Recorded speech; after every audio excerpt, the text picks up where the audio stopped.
সাত সকালে বিধ্বংসী আগুনের ঘটনা ঘটল ধূপগুড়ির এশিয়ান হাইওয়ে ৪৮ জাতীয় সড়কের হরিমন্দির এলাকায়। একটি গোডাউনে আগুন লাগার ঘটনায় ব্যাপক চাঞ্চল্য ছড়িয়ে পড়ে ওই এলাকায়। জানা গিয়েছে, শনিবার ভোর ৪টে নাগাদ হরিমন্দির এলাকার একটি ভাঙাড়ির গোডাউনে আগুন লাগে। কিভাবে আগুন লাগলো তা এখনও স্পষ্ট নয়, তবে ঘটনাস্থলে দমকলের দুটি ইঞ্জিন আগুন নেভানোর চেষ্টা করছে। প্রায় ৩ ঘন্টার চেষ্টায় আগুন কিছুটা হলেও নিয়ন্ত্রণে আনা সম্ভব হয়েছে।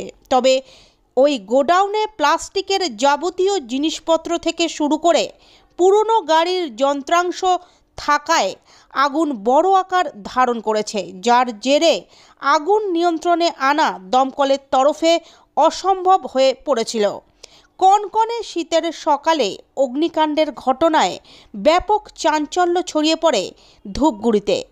ঘটনাস্থলে উপস্থিত রয়েছেন ধূপগুড়ি থানার পুলিশ, ইতিমধ্যেই তদন্ত শুরু করেছে।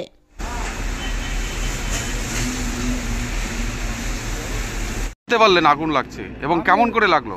সকাল থেকে উঠে ভোরবেলায় উঠে দেখি যে আগুন কিভাবে লাগলো এটা জানি না। লোকজন ডাকাডাকি করতেছে, তখন জানলাম যে কোথায় আগুন লাগলো। পার্শ্ববর্তীর গোডাউনে। গোডাউনে?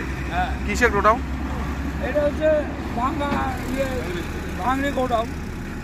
কিভাবে আগুন লাগলো জানা যাচ্ছে না? না, এটা তো জানি না। ঘুম থেকে উঠে দেখি দাউ দাউ করে আগুন জ্বলছে। প্রাথমিকভাবে কি মনে করা হচ্ছে কেমন করে লাগতে পারে? শর্ট সার্কিটে আগুন হয়তো লাগতে পারে। কিন্তু এখানে দেখা যাচ্ছে একটা ভয়ঙ্কর কাণ্ড, দুটো ট্রান্সমিটার দখল করে এই ব্যবসা চালানো হচ্ছে দেখা যাচ্ছে। দেখেন এটা। হ্যাঁ, সে তো বিডব্লিউ ট্রান্সফরমার উপরেই আছে। তো এটা কি ঠিক? এটা প্রশাসন ঠিক করবে। কি নাম আপনার?